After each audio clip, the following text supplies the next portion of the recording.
At my reunion dinner, my mother, Eleanor, looked me dead in the eye and said to my father, "She was never a daughter, Sterling. She was a liability that needed to be settled." My glass of wine was poisoned, but they made one mistake. You can't just liquidate a CIA officer. They didn't end a problem. They summoned a war. My name is Paige Blake. I'm 29 years old, and for the first time in over a decade, I was coming home. The rental car moved silently through the tree-lined streets of Atherton, California, a zip code that smelled of old money and neatly trimmed secrets. I'd landed at SFO an hour ago, the California sun feeling alien on my skin. Here, multi-million-dollar mansions hid behind imposing wrought iron gates, veiled from the eyes of the unworthy. The Vance estate was the grandest of them all, a cold fortress of stone and glass that had been my childhood prison. The chill of the marble foyer hit me first. Then I saw Mrs. Gable, our housekeeper, the only person who had ever shown me kindness here, slipping me a secret Hershey's bar when I was a child. Her eyes met mine, wide with a worry she couldn't voice, before she gave a frantic, almost imperceptible shake of her head and bowed. It was a clear warning. Before I could react, my mother, Eleanor, appeared. She was a vision in a cream-colored Loro Piana dress, her posture perfect. The scent of her Creed perfume was an invisible wall as she placed her hands on my shoulders in a gesture that only looked like a hug. It was a sterile, practiced performance. "Paige," she said, her voice smooth as glass. She pulled back, her eyes doing a swift, critical inventory. "You look hardened. There's something wild about you." A beat of silence. Not like us. It wasn't a welcome, it was a final judgment. Dinner was served at a long mahogany table, its surface gleaming under the cold light of a baccarat crystal chandelier. The meal was an exercise in obscene luxury. Perfectly seared Kobe beef, delicate asparagus, and a wine that cost more than my first car. My father, Sterling Vance, the CEO of Vance Defense, spoke of a new multi-billion-dollar contract with the Pentagon. My brother, Julian, though absent, was the evening's star, his latest triumph in a Silicon Valley tech firm praised with paternal pride. I was a footnote. "And you, Paige?" my father finally asked, his gaze not quite meeting mine. "Still happy with your administrative work?" "It's fulfilling," I said, the lie tasting like ash. Eleanor gave a small, condescending laugh. "Well, at least it keeps you busy. A quiet existence for her is the best we could hope for, isn't it, darling?" "Stability is paramount," my father stated, his tone flat. "You understand, Paige." Oh, I understood. I was the instability that needed to be managed. Eleanor even had the audacity to discuss her latest philanthropic venture, a charity for displaced children. The hypocrisy was so profound, it was almost admirable. Then came the wine. Eleanor lifted a bottle of 2014 Opus One, a wine whose price could feed a family for a month. She poured a generous amount into my glass, the deep red liquid swirling like a dark promise. "Drink, dear," she said, her smile perfectly placed. "To your return." My training, forged in the unforgiving crucible of the farm, screamed. Every instinct was on high alert. I raised the glass, taking a small, evaluative sip, just enough to taste. One sip was more than enough. The faint but unmistakable metallic tang, followed by a slow, creeping heat in my throat. It was a signature I had been trained to recognize. A sophisticated, slow-acting cocktail designed to induce cardiac arrest. A death that would look tragically natural. My blood ran cold. My eyes snapped to my mother. She was still smiling, a placid, serene expression that never reached the Arctic chill of her eyes. She knew. The world began to tilt. My vision blurred, the brilliant chandelier fracturing into 1,000 splintered lights. The opulent dining room swayed, and my parents' voices became distorted, as if I were hearing them from underwater. But I heard the words. I heard every single one. Eleanor's voice, stripped of all pretense, was as cold and sharp as a shard of ice. She was never a daughter, Sterling. She was a liability, a rounding error in our legacy. Her tone was flat, transactional, like discussing a bad investment. And it's time to write her off. My father said nothing. His silence was a roar. It was his signature on my death warrant. They weren't just disowning me, they were liquidating an asset. My body gave out. I slumped forward, my arm knocking over the wine glass. The Opus 1, red as blood, spilled across the white linen, a violent stain on a perfect canvas. The last image seared into my mind was of my mother, a serene smile on her face as she slowly, deliberately, pulled on a pair of long white satin gloves. She was ready to clean up the mess that was me. But as darkness consumed me, a different voice echoed in the collapsing corridors of my mind. It was the voice of my instructors at Langley, hammered into my soul. Threat assessment, neutralize environment, survive, counterattack. They thought this was the end. They thought they could simply write me off. They were wrong. This was the beginning. In the encroaching darkness, my mind drifted. The poison pulled me under, but instead of oblivion, it dragged me back through my own personal museum of scars. Each exhibit a testament to a long and carefully documented betrayal. The first memory to surface was from when I was 14. It smelled of soldering flux and motor oil. I had won first place at the state science fair.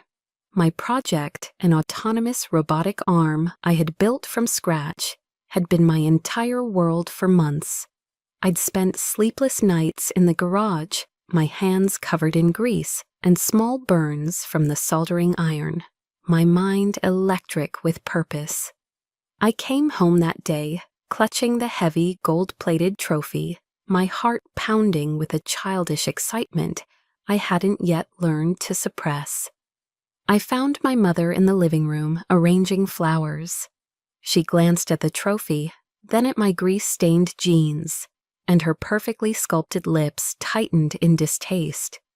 "Paige," she said, her voice dripping with disappointment, "a Vance girl shouldn't be messing with filthy machinery. You look unkempt." That night, there was a celebration dinner at the country club. Not for me. It was for Julian, who had just made the varsity tennis team. My trophy was quietly placed on a bottom shelf in my father's vast library, behind a collection of leather-bound encyclopedias. Within a week, it was gathering dust, a forgotten monument to an achievement that didn't fit the family narrative. I learned a valuable lesson. My victories were my own, to be experienced in silence. The darkness swirled, and another memory took its place. I was 15. The night air was cold, smelling of rain and the acrid scent of burnt rubber. Julian, drunk and reckless behind the wheel of his brand-new BMW, had crashed into another car, causing a minor injury to the other driver. I was in the passenger seat, the only witness. My father arrived before the police, his face a mask of controlled fury. He didn't check on the other driver. He pulled me aside, his grip on my arm like a vice. "You'll say you were driving," he hissed, his voice low and urgent. "You're a minor. It will be a slap on the wrist. Julian's record must remain clean. He can't have this." Something inside me snapped. "No," I said, the word feeling foreign and powerful. "I won't." He stared at me, his eyes filled with a cold, hard hatred I had never seen before. Your stubbornness, he seethed, will be the ruin of this family. He wasn't talking about the accident, he was talking about me. I wasn't ruining the family, I was just refusing to be another one of its lies. That night, I became an adversary. The final exhibit in the museum was the most painful. I was 16. It was the straw that didn't just break the camel's back, it annihilated it. Julian, facing a failing grade in his AP English class, stole an essay from my computer and submitted it as his own. When the teacher, who recognized my writing style, discovered the plagiarism, Julian didn't confess. He claimed I had framed him out of jealousy, that I had hacked his email and submitted it myself to get him in trouble. Eleanor believed him without a moment's hesitation. She confronted me in my bedroom, her body trembling with a rage that was terrifying to behold. "You are a viper in this house," she screamed, her voice shaking. "You are consumed with envy for your brother."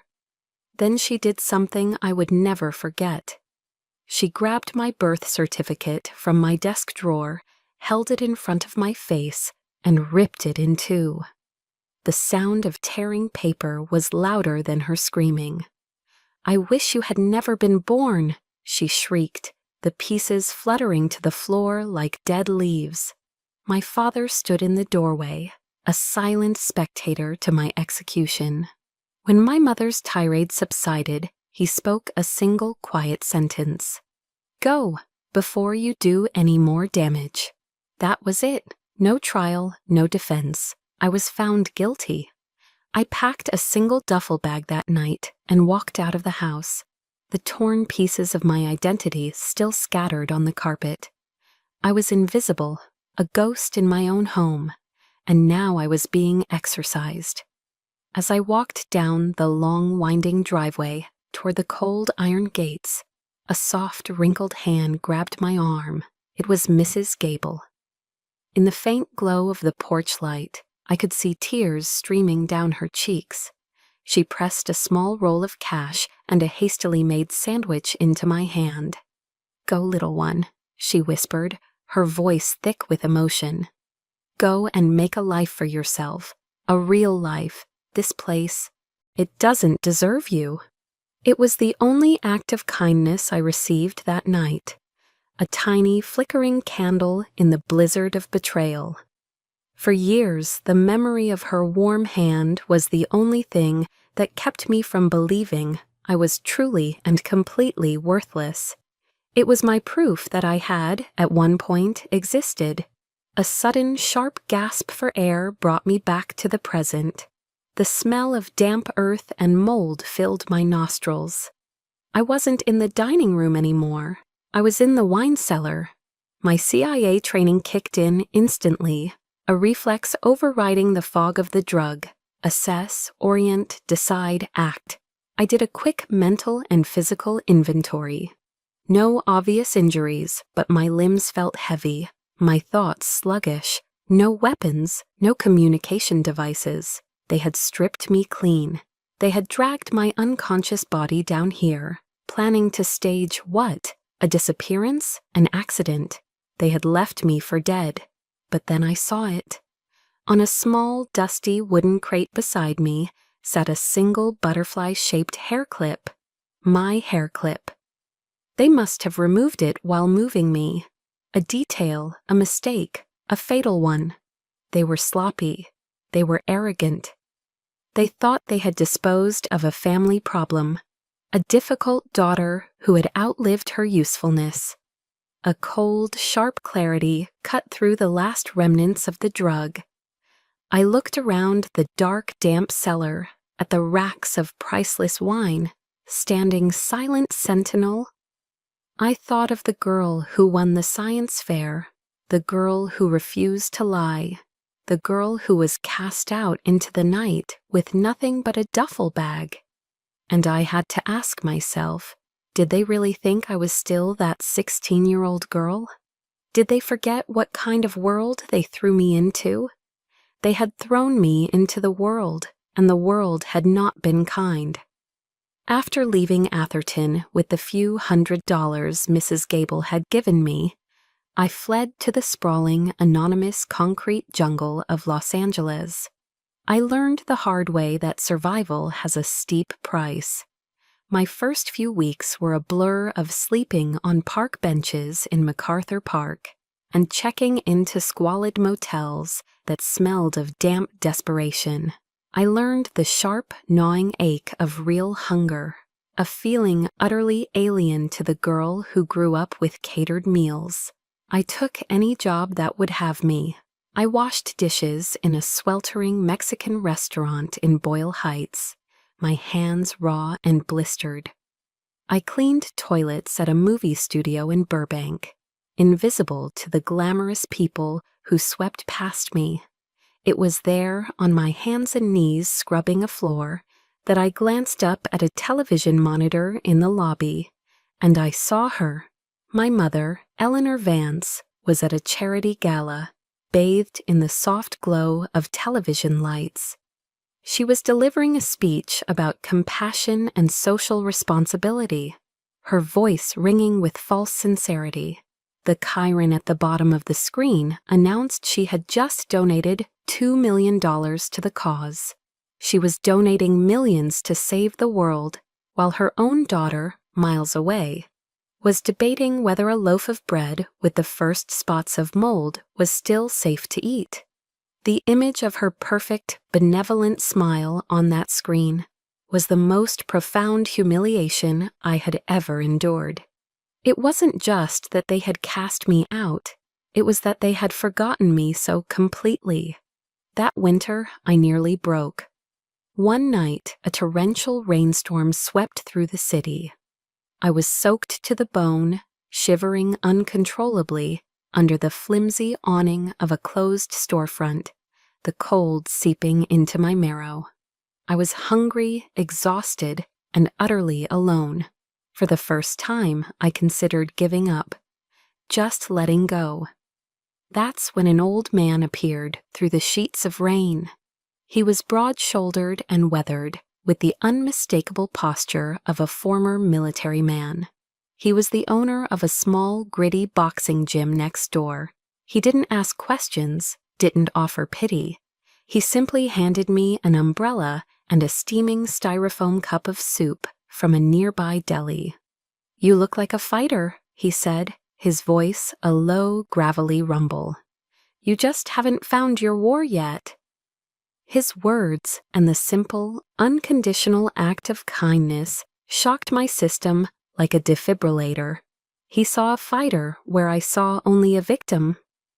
The next morning, I used my last $20 to buy a bus ticket and walked into a military recruitment office. If I couldn't have a family, I would have a unit. If I couldn't have love, I would have discipline. If the world was a war, I would become a warrior. The military gave me structure, purpose, and a way out. My intellect and a newly discovered, ferocious physical endurance got me noticed. A few years later, I found myself at the gates of Camp Peary, Virginia, known to its initiates as the Farm, the CIA's legendary training facility. The Farm was designed to break you down and rebuild you into an instrument. They strip you of everything: your name, your past, your weaknesses, your emotions. They teach you how to lie with a steady pulse, how to withstand brutal interrogation techniques, how to turn your body and mind into weapons. The training was a special kind of hell, but for me, it was also a sanctuary. I channeled my pain. During brutal hand-to-hand combat drills, my opponent's face became Julian's. During psychological endurance tests, when instructors screamed insults to break my will, I didn't hear them. I heard Eleanor's voice telling me I was a viper, a disappointment. My family had given me a lifetime of unauthorized training for this place. They had made my pain my greatest asset. I graduated at the top of my class. I learned how to disappear in a crowd, how to read a man's intentions in the flicker of his eyes. how to survive in a hostile city with nothing but the clothes on my back. I became a ghost, an operative, a tool of the United States government. But deep down, my motivation wasn't blind patriotism. It was survival. Every skill I acquired, every language I mastered, was another brick in the fortress I was building around my heart. They taught me how to feel nothing when necessary. It was the greatest gift and the most bitter curse they could have ever given me.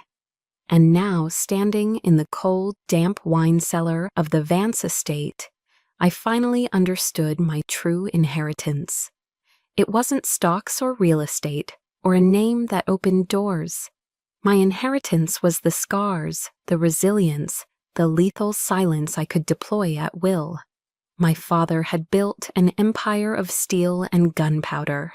I had built myself out of ash and betrayal. I looked at my hands, no longer soft and manicured, but calloused and capable. I thought of theirs, my father's, signing contracts, my mother's, pulling on satin gloves, and I wondered whose weapons were more powerful. It was time to find out. Using the butterfly hair clip from the cellar, I picked the lock on a little used service door and slipped out into the pre-dawn quiet of Atherton. I stole a car from the long-term parking at a nearby country club and drove south, the miles creating a desperately needed buffer between me and that house. I found a cheap motel in San Jose, a place of peeling paint and transient shadows, and paid in cash. Alone in the musty room, the adrenaline began to fade, leaving behind a profound, soul-deep isolation. There was only one person on the planet I could turn to. From a burner phone I'd purchased at a gas station, I initiated an emergency contact protocol I had prayed I would never have to use. Through a complexly encrypted network, I sent a single coded word to a single recipient: compromised. The recipient was a man named Luca, codename Spectre. He was the senior case officer who had recruited me, a living legend within the CIA who had not only survived the Cold War but had thrived in the shadowy conflicts that followed. To most of the agency, he was a ghost. To me, he was the only person who had ever truly seen me. The burner phone vibrated exactly 10 minutes later. I answered, my heart hammering against my ribs. "Blake, situation report." Luca's voice came through, calm and steady, utterly devoid of panic. He sounded as if I were merely calling to report on the weather in Northern California. My own voice was shaky, but I forced it into the clipped, precise cadence of a field report. Drugged, detained, attempted termination. Suspects are my biological family. There was no hesitation on the other end, no flicker of disbelief, just a calm acceptance. "Understood," he said. "Sanctuary protocol is now active. Find a secure location and lay low. I'll handle the back end from here." He paused, and then his voice softened almost imperceptibly. "You are not alone." Those 4 words hit me harder than any physical blow. You are not alone. For 12 years, since the night I walked out of that house with a duffel bag, I had been utterly and completely alone. For the first time in a cheap motel room that smelled of stale cigarettes, that was no longer true. I had an ally. I had backup. My mind flooded with memories of Luca. He wasn't just the man who taught me how to plant a listening device or escape a pair of handcuffs with a paperclip.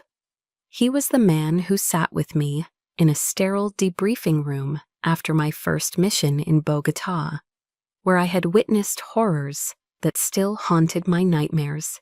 He hadn't offered me empty platitudes or told me to toughen up. He had simply, quietly, brewed a cup of Earl Grey tea, the kind he remembered I liked, and set it in front of me. "The pain is part of the job, Blake," he had said, his gaze steady and knowing. How we carry it is what defines us. He taught me how to forge that pain into armor, instead of letting it become a cage. He saw the fire in me, the resilience born of my fractured past, and he believed it could be used for good. In the world of intelligence, paranoia is a survival instinct. You trust no one. Yet Luca trusted me, implicitly and absolutely. He didn't ask for proof or question my story. He knew me. He knew the integrity I had fought so hard to build from the wreckage of my childhood. His unwavering belief was a powerful antidote to the years of accusations and contempt I had endured. It was a lifeline, reminding me that a person's worth isn't determined by the family they were born into, but by the people who choose to stand with them. He was my chosen family. A secure message came through to the burner phone an hour later. Luca had set up a temporary new identity for me, a clean source of funds and a short, curated list of trusted assets on the West Coast. "This is your war, Blake," the message read. "But you will be armed. Use these resources wisely." I stared at the list. My training had given me the skills of a ghost, but this list gave the ghost teeth. The first name was Anya Sharma, a high-powered attorney in San Francisco, renowned for taking on and taking down massive corporations. I took a deep breath, feeling the warmth of that invisible support from thousands of miles away. It was a shield, a promise. I was no longer a victim cowering in the dark. I was a case officer with a mission. I picked up the phone. My counteroffensive had just begun. Anya Sharma's office was in a sleek high-rise in San Francisco's financial district, a world of glass and steel that felt a universe away from the shadows I inhabited. The view from her floor-to-ceiling windows was a stunning panorama of the bay, a backdrop of power and influence. Anya, a sharp, formidable woman of Indian descent, wore a tailored Tom Ford suit like a second skin. Her eyes were intelligent and piercing, and as I laid out the facts, the drugging, the cellar, the escape, they missed nothing. She didn't offer a word of pity or comfort. She listened with the intense focus of a predator. "They believe you're dead," she stated when I finished, her tone crisp and analytical. It wasn't a question. That gives us the element of surprise. And to be clear, Paige, we aren't suing for emotional distress. That's weak, and it's what they'd expect. We are going after them for felony fraud, conspiracy to commit murder, and intentional infliction of harm. We will dismantle their reputation and attack the one thing they truly value, their money. Her cold, calculated professionalism was a balm to my own frayed nerves. This wasn't a family drama anymore. It was an operation. While Anya's team of hungry young paralegals began a deep dive into the Vance family's labyrinthine finances, the first crack in the facade appeared within 48 hours. They unearthed an older version of the Vance family trust, one that clearly listed me, Paige Blake, as a 1/3 beneficiary. Then they found the amendment.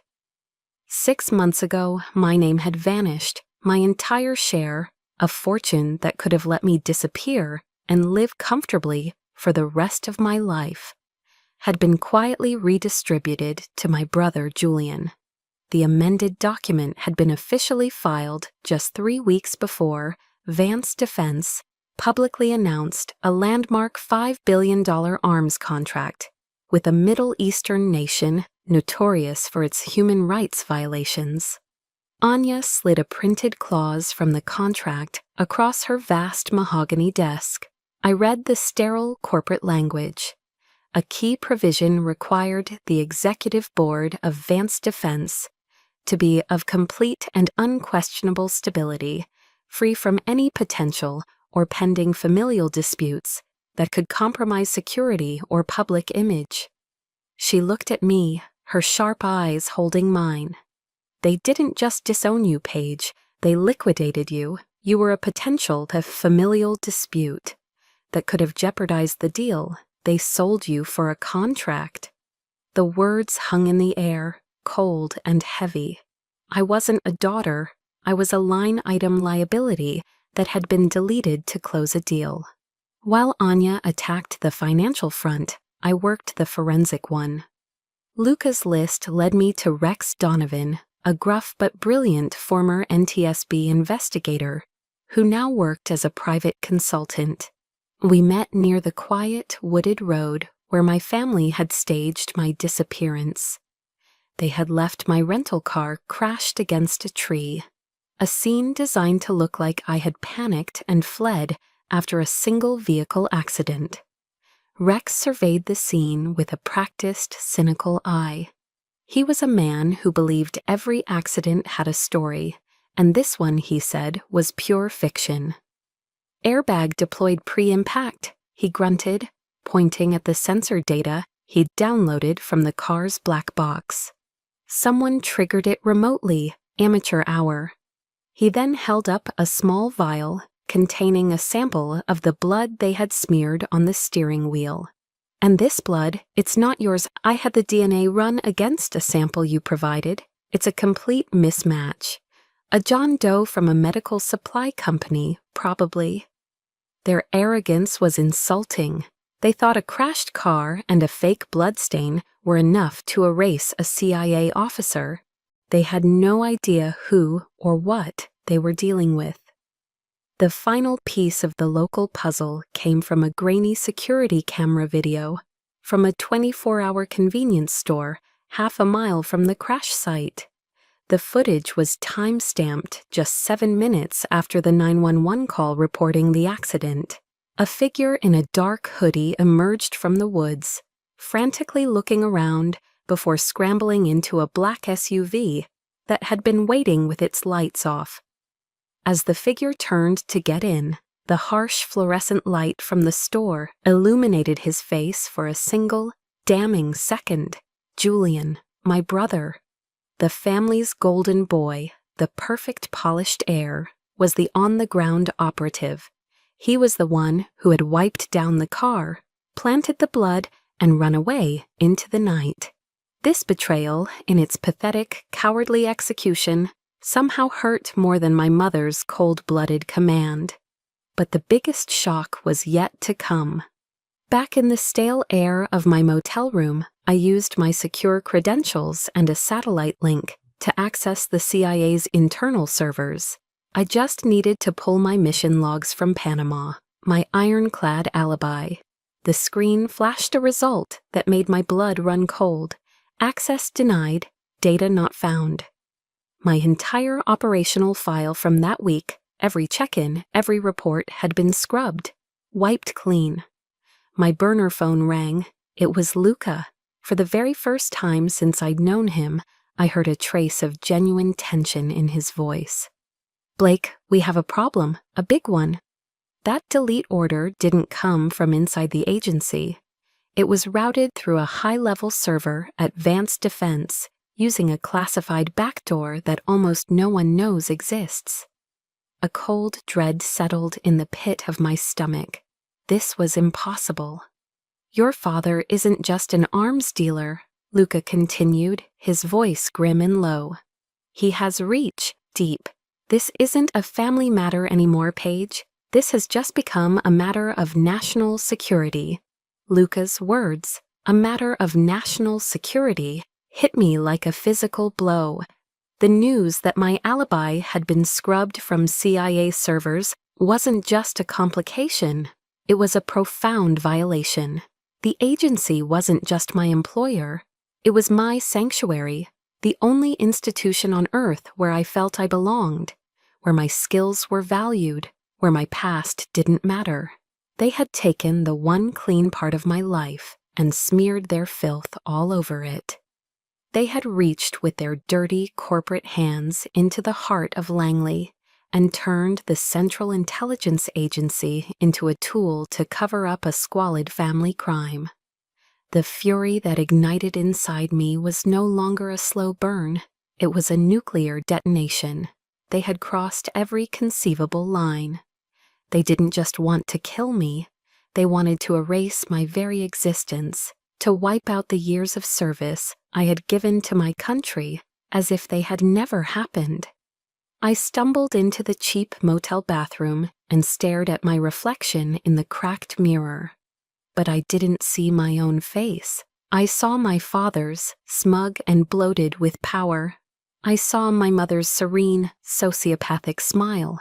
I saw Julian's empty, cowardly eyes. They had taken everything from me, my family, my name, my past. And now my honor as an officer. The final tether snapped. The dam of restraint that had taken me years to build shattered into a million pieces. The time for defense was over. The time for survival was over. Now it was time to attack. My hands gripped the edges of the porcelain sink, my knuckles turning white. A vow formed in my mind, not of words, but of cold, hard steel. It was a promise forged in the fires of absolute betrayal. "You made me a weapon," I whispered to the reflection, my voice a low, dangerous rasp.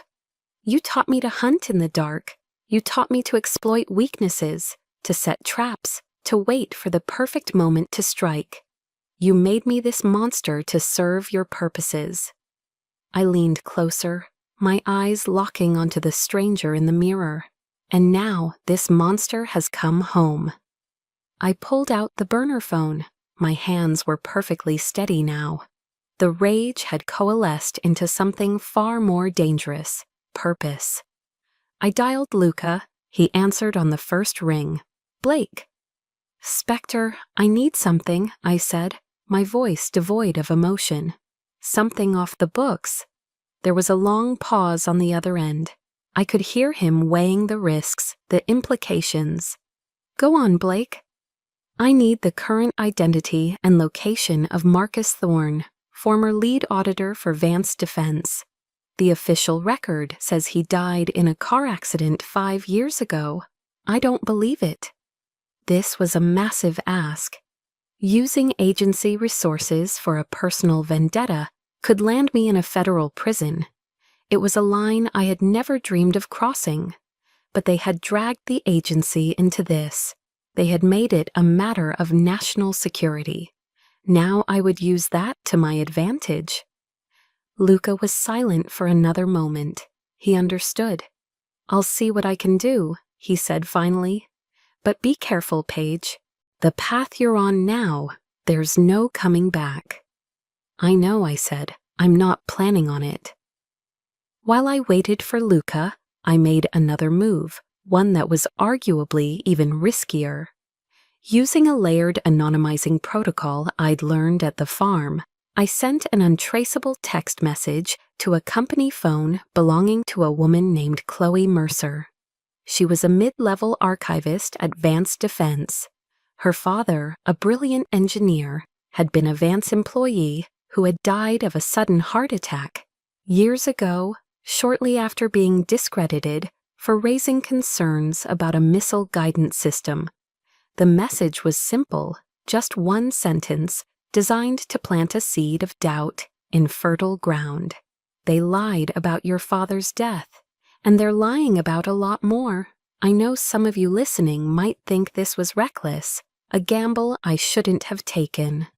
But I have to ask you, when you've been pushed into a corner with nothing left to lose, wouldn't you take a chance?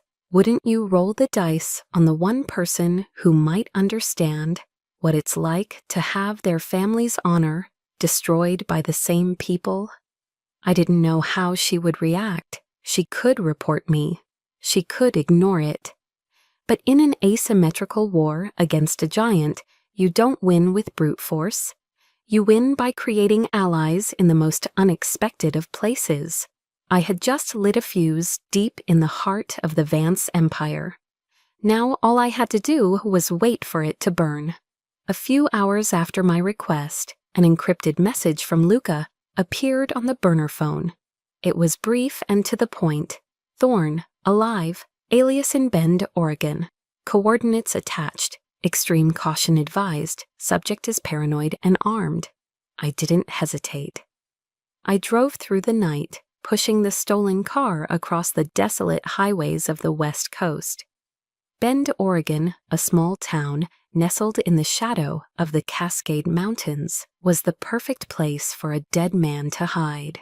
Following the coordinates, I found Marcus Thorne's cabin deep in the woods, isolated and defensive. A thin curl of smoke rising from the chimney was a sign of life, but also a sign of fortification. This was not a man who welcomed visitors. I couldn't make a direct approach. I spent hours observing the cabin from a distance, my field training taking over. I analyzed his routines, his patterns. He was a creature of habit, and one of those habits was carrying a small caliber handgun, holstered to his belt, even when just chopping firewood. I waited until he was outside, his back to the dense woods. I moved silently, approaching from his blind spot, and spoke from the tree line, my voice calm and low. "Marcus Thorne, I'm not with Vance."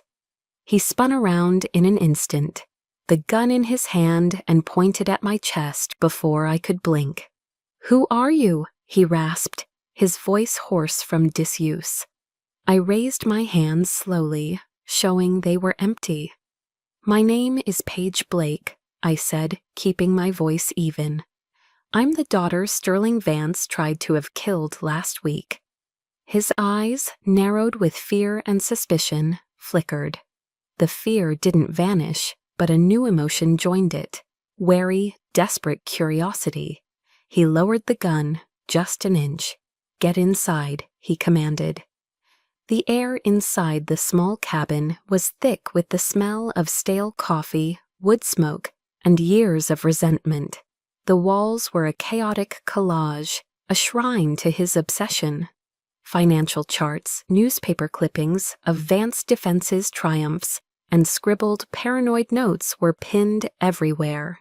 This wasn't a home, it was a command center for a one-man war. Marcus told me his story.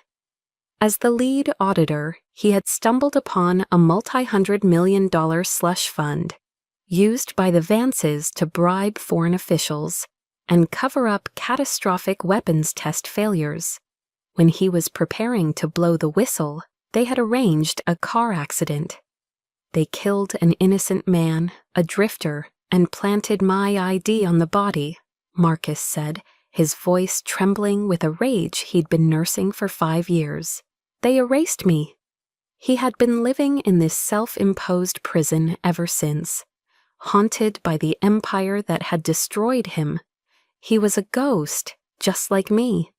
"I can protect you," I said, my voice firm.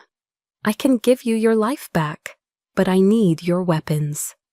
Marcus stared at me for a long time, his eyes searching mine for any hint of deception. Finally, he seemed to make a decision. He walked over to an old, heavy iron footlocker, unlocked it, and pulled out a small digital audio recorder.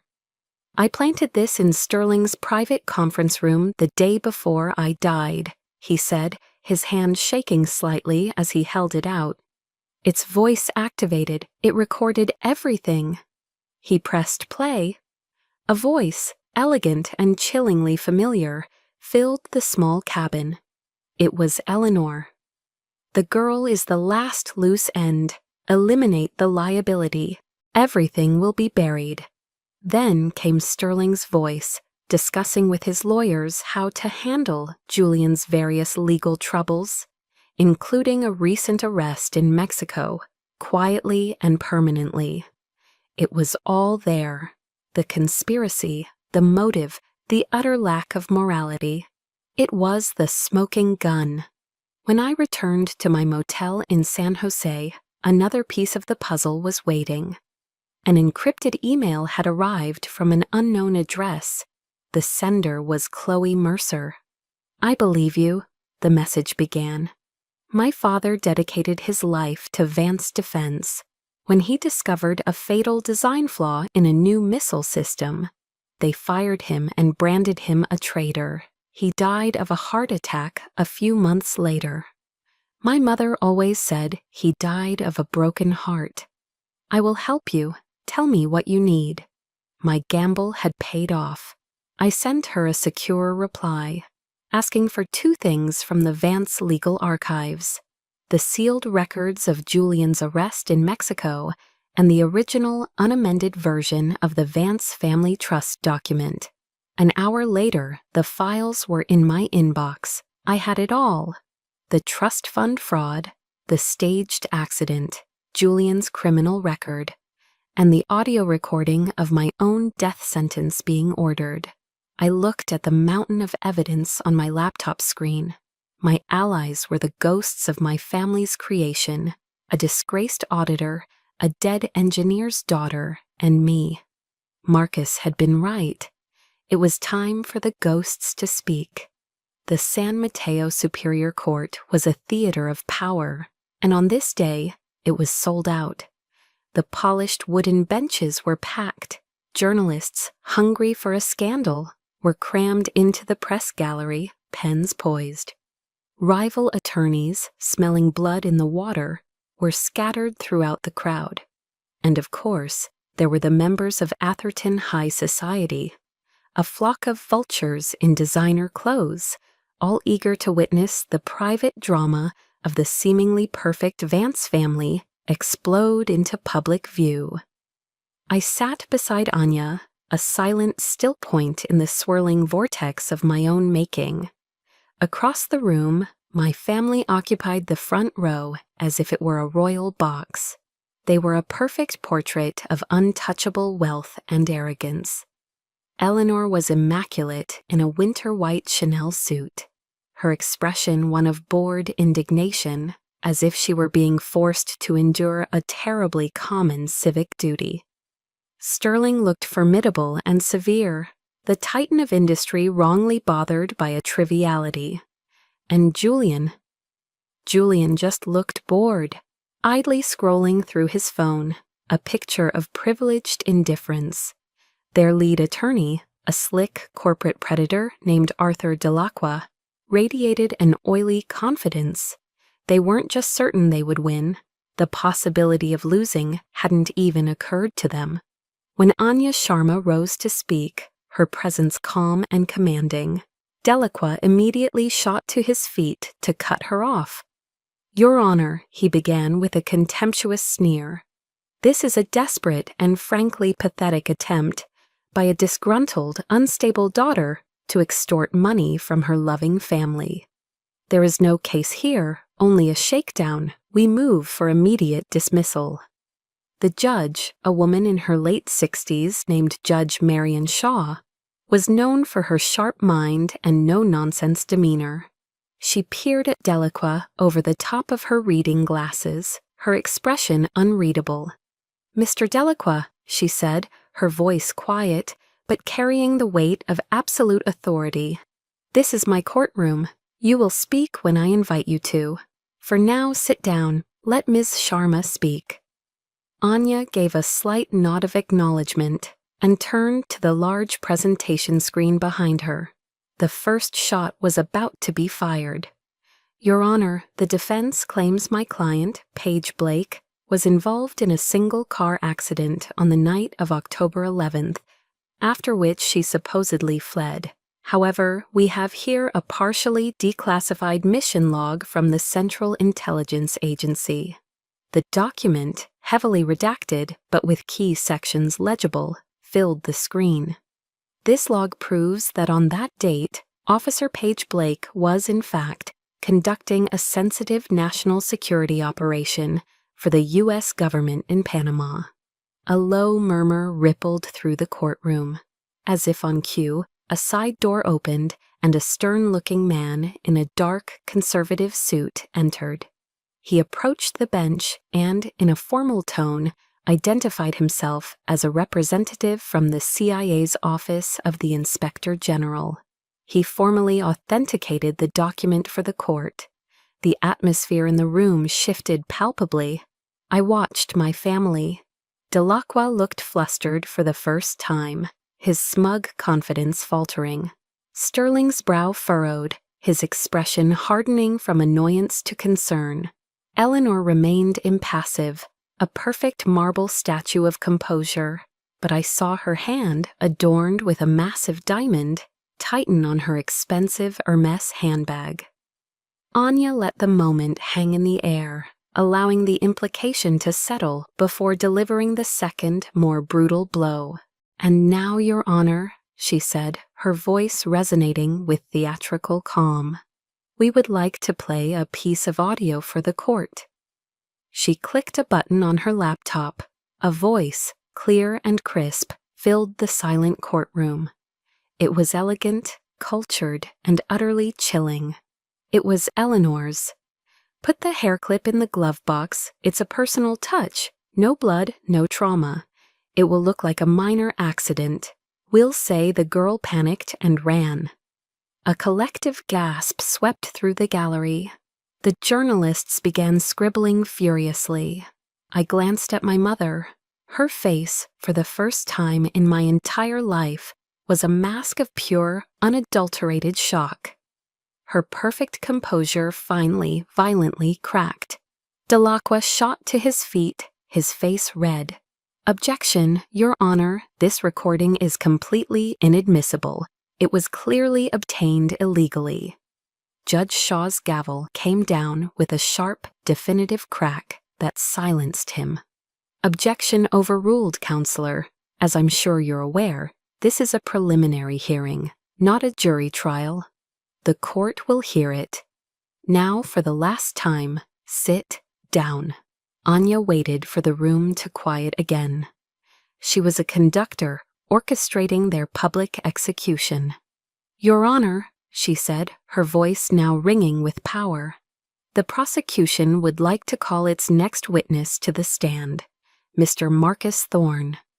The name meant nothing to most people in the room, but to my father it was a death knell. The main doors of the courtroom swung open. A man in a clean but dated suit, his face pale but determined, walked steadily down the aisle. It was Marcus. A seismic shockwave ripped through the room. The press gallery erupted in a flurry of activity. Sterling shot to his feet, his face draining of all color until it was as white as a sheet.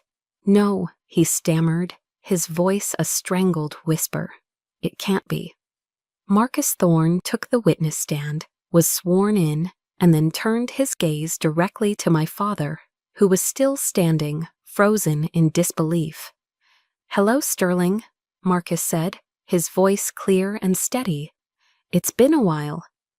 That was the moment the Vance empire truly began to crumble. Over the next hour, Marcus methodically and calmly detailed everything: the slush fund, the bribery, the cover-ups of failed weapons tests. He recounted how Sterling Vance had personally ordered the faked car accident that was supposed to have killed him. He provided account numbers, dates, and names, weaving a tapestry of corruption so vast and intricate it left the courtroom breathless.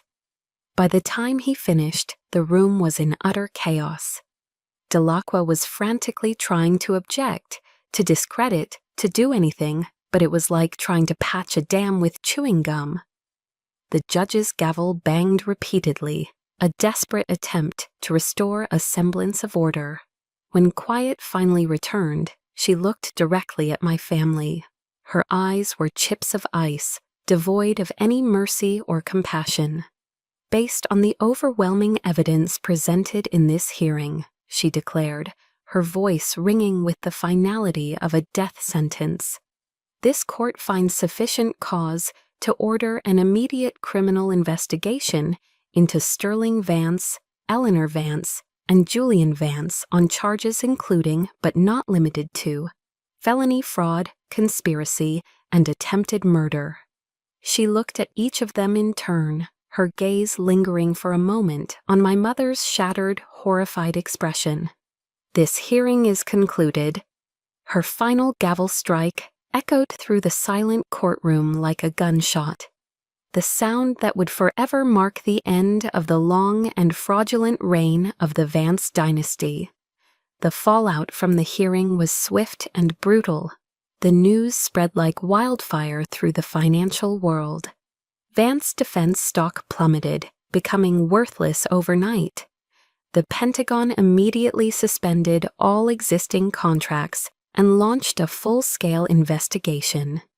The media dubbed it the defense industry's Enron, a spectacular implosion of greed and corruption.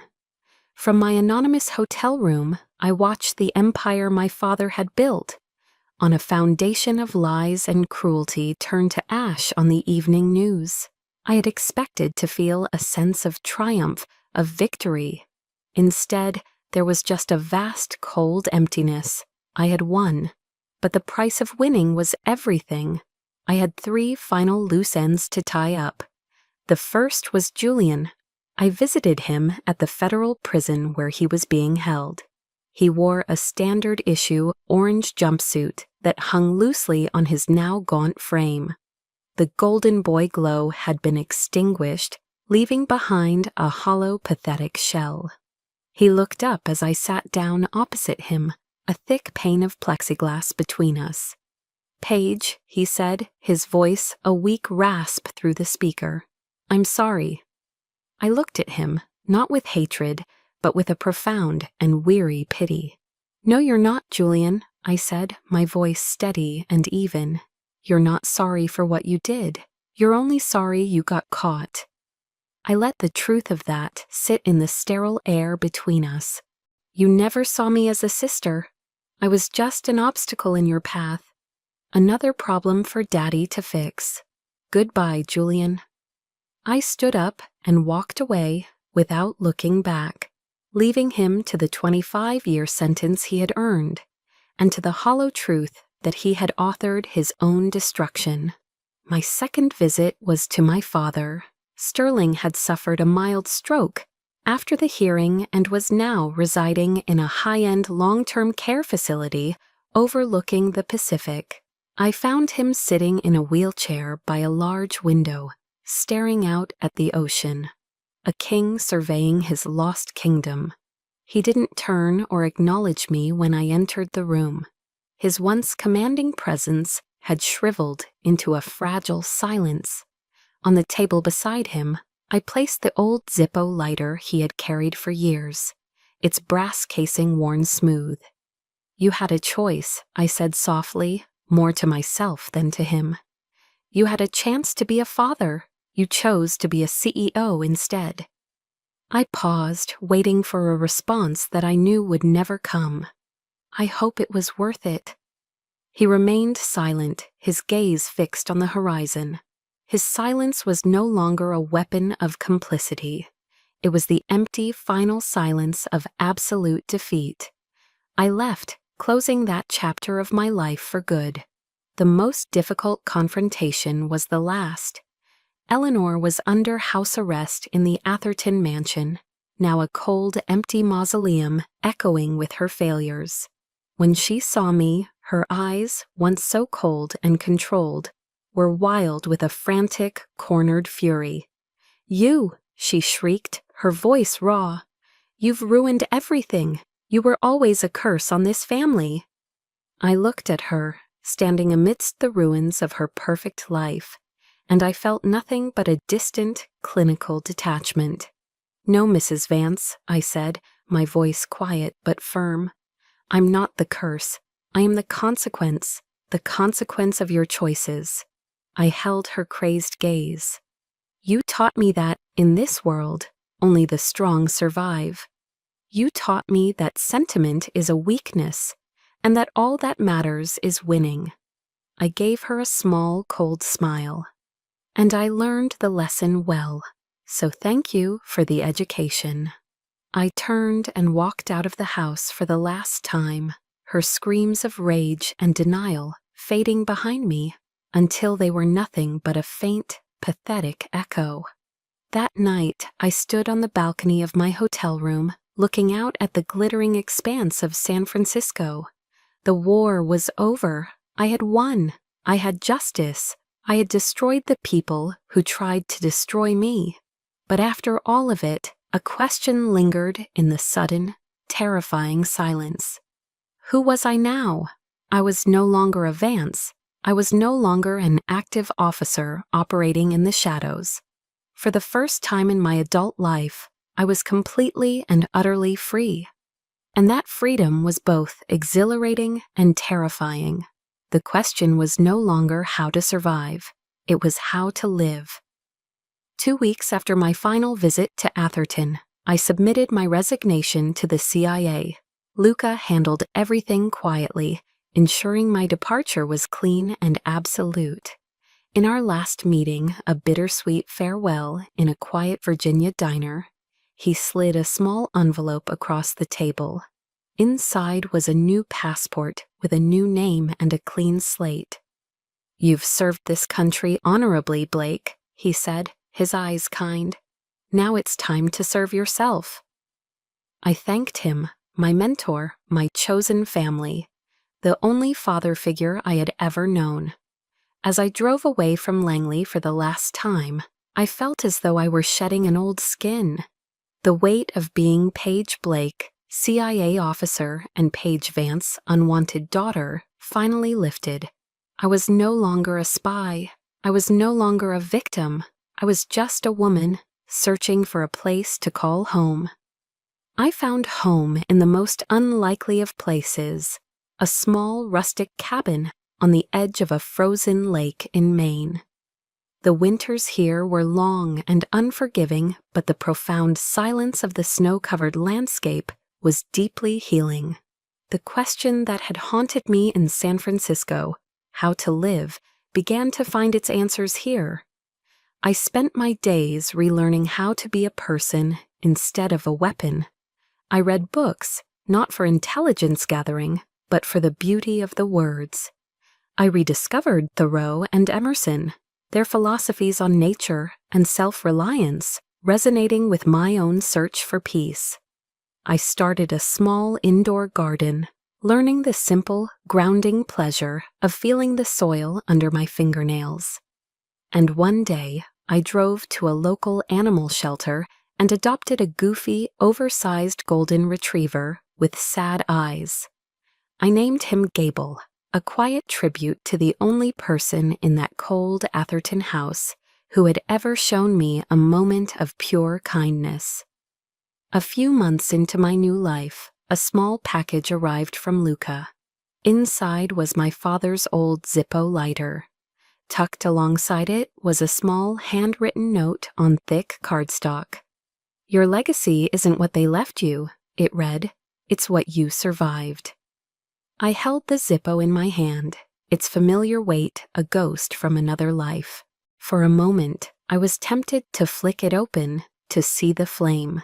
Instead, I placed it inside an old wooden box and put it on the highest shelf of a closet.